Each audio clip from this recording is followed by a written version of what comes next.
We have some breaking news. The Toronto Maple Leafs have made multiple moves, and following what was a very impressive win against the Lightning, not only has Craig Berube made multiple line changes, but Brad Treliving has called up a new defenseman. I'm going to write down exactly what these moves are and discuss what it means going forward, as well as a bunch of updates, including one surrounding Chris Tanev that changes everything for this defensive group. A ton to go over on this episode, folks. Before we get into it all, if you're a part of the percentage who aren't subscribed to the channel, this is the place to be for daily Leafs content, folks. A lot to go over today, and obviously, Darius, they're coming off a big win. There's a lot of things happening within the division right now, but most importantly, there's a couple moves that have been made, and let's start with the move here. The Maple Leafs have placed Dakota Mermis on the IL with a lower body injury, but that is retroactive to a couple days ago on December 8th, and defenseman Henry Thrun has been recalled before the game on Thursday, so tomorrow, against his former team, against the San Jose Sharks. So, Darius, before we dive into a ton of updates in this video, Henry Thrun, a move that we expected to happen for a while, though they went with Dakota Mermis initially first, of course, when injuries started to happen. Yeah.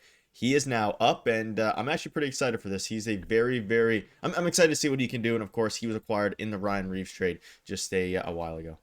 Yeah, and Dakota Mermis getting that knee-on-knee the other night, that warranted no suspension or any discipline from the NHL, and I know a lot of people have been talking about that, but hopefully he's okay, and the fact that he's on the IR and it's retroactive to December 8th is maybe better news than going on LTIR. I don't know. I hope he's okay, and I hope he's back soon. But Henry Thrun, I'm very excited, like you said, for this. I watched them play live on Saturday. I was at the Marlies game, and they were playing a 19-1 Grand Rapids Griffins team, and he looked great. He was quarterback in the power play. He looked cool, calm, composed, and poised. He's going to be in this lineup on Thursday. He's going to play. And the reason I believe that is we're going to get to the lines in a second. There's something with the lines that makes me believe he is going to factor into the lineup. And it's his former team. He was traded from the San Jose Sharks, and they're playing the San Jose Sharks. So he is going to factor into the lineup. And I'm super excited about that, to see what he has in the tank at the NHL level, because he was playing with the Sharks at the NHL level before, and he looked really good. Super solid to me on Saturday.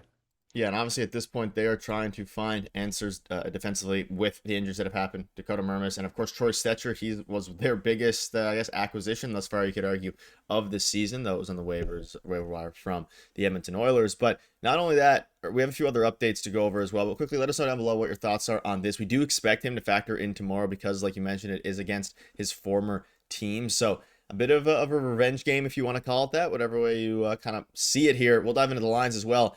I think there's a chance that, like Troy Stecher, if Henry Thrun performs really well, there are still openings, especially with the update we have to Chris Tanev, that Henry Thrun can take advantage of. But let's dive into some more things. And defenseman Morgan Riley, he will not participate in today's practice. We have a bit of an update on him.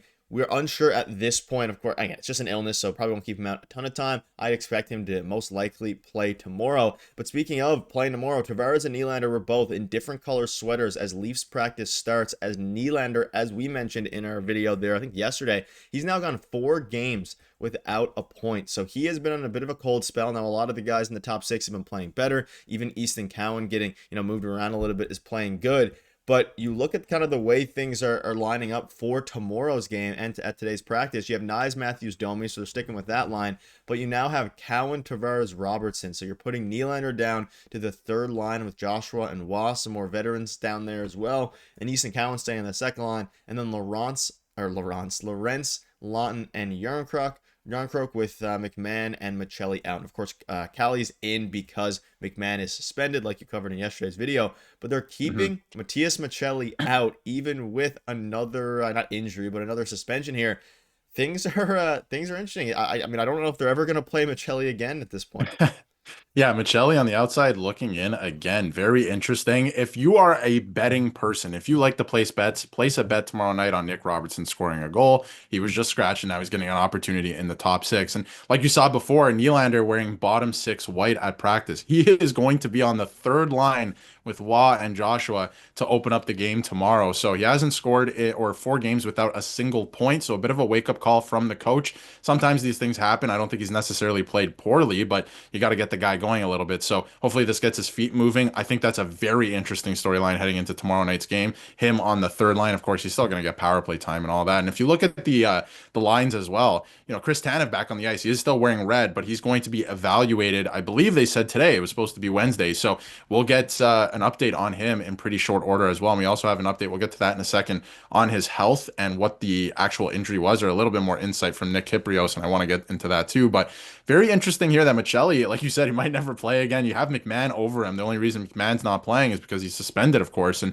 McMahon's going to come back into the lineup on Saturday, notoriously always good against the Edmonton Oilers. So pretty interesting lineup heading into tomorrow. And if you take a look, Myers is filling in for Riley, who is sick. That means Thrun will be in the lineup. He's not a placeholder. He is factored into the lineup over Dakota Mermis, who is on the IR. So he will be playing in the lineup, and I'm very excited to watch tomorrow. Yeah, and you have Hilda and of course, like TMO, but Joseph Wall was back at practice today as well, and he's expected to be back over the next week or so. But again, Yep. I wouldn't be surprised if, assuming that Hildeby continues what he's doing, they split time together, Joseph Wall and Dennis Hildeby, but they've both been some of the best goalies in the NHL, save percentage-wise and other stats-wise. And Scott Laughton, you can see here, even in the morning skate, we saw his insane slap shot the other night against the, a couple games ago.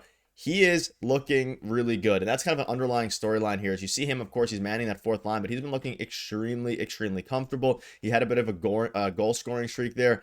It's really encouraging. And then, of course, like you mentioned, Chris Tanev, he is taking part in the Leafs practice, but the update on him is a little bit murky at this point. We'll have a full update, of course, probably tomorrow. But Tanev and the team, this is from Nick Kyprios, are deciding this week whether he should have structural surgery that could help him return, with the hope he'd be back before the end of the season. And it includes consulting specialists reviewing how his symptoms have progressed since the injury. And the concern with Tanev is taking another hit like he did and making it worse. The team wants to ensure that whatever approach he chooses properly addresses both long-term and short-term. So it seems that he actually isn't going to be at least returning immediately or anytime super soon. Of course, at this point, they're deciding between surgery, between letting him heal. And of course, their worry is he goes back out there, they clear him too early, he gets hit again, especially in a physical league at this point with everything that's happening, and then he gets injured again and he'd be out for a year and a half. That would obviously be the worst case scenario, but pretty big update there for Nick Kyprios. But the weird part is, despite this, he's still skating almost every day now, the third straight day in a no contact sweater now. So it's interesting there. Yeah, it looks like it's an injury that has stabilized to the point that he can skate, but they're worried about him taking another hit similar to the one he took in Philly and making it worse. And, I thought at the time, I was like, I'm not so sure this is a concussion, because he did have a concussion earlier this year and he came back in that game and got injured again. And I was wondering if he broke a vertebrae or something. I didn't want to put it out there because this is all speculation and we know what happens with speculation sometimes, but I was wondering about that. And then Kyprios to come out and say this and compare it to Jake Muzzin, who had the same type of injury years ago and his career ended. Now I'm thinking it is maybe something like that, something with his spine, right? So again, I'm just speculating on that. I think it's interesting. And it also sounds like if he does play, they're worried about if he plays and takes a similar hit, he will be out for a long and extended period of time. And that would, of course, be a worst case scenario. So they're discussing right now if he is going for surgery or not. That's the talk right now. Of course, he's supposed to be evaluated. We were told Wednesday, so I don't know if it's happened at this point, and we'll get an update on that. But I think they're, trying to figure out if he has to go get surgery. If he does, he should be okay. It's something that would stabilize and he will be fine to continue playing, but he would be out until the end of the season. He would only return either right before the playoffs or for the playoffs, which has a huge impact on the team, of course. So that's kind of what they're trying to figure out right now. That's the update, but Nick Kyprios did compare it to Jake Muzzin, which has me a little bit concerned. So we'll see what ultimately happens there, but I think there's a real possibility at this point in time, we get an update tomorrow that Chris Tanev might be getting surgery and he'll be okay after, but he might be out the rest of this season. Yeah, let us know down below your thoughts are on that. Not a great update, but at the same time, as long as he can get good for the playoffs, that's the number one priority. And obviously, like you mentioned here, like I mentioned, Joseph Wall, he'll be returning very, very soon. This is the first time we've seen him in 6 days. So, folks, that'll wrap it up. Let us know down below your thoughts are. We'll see you later.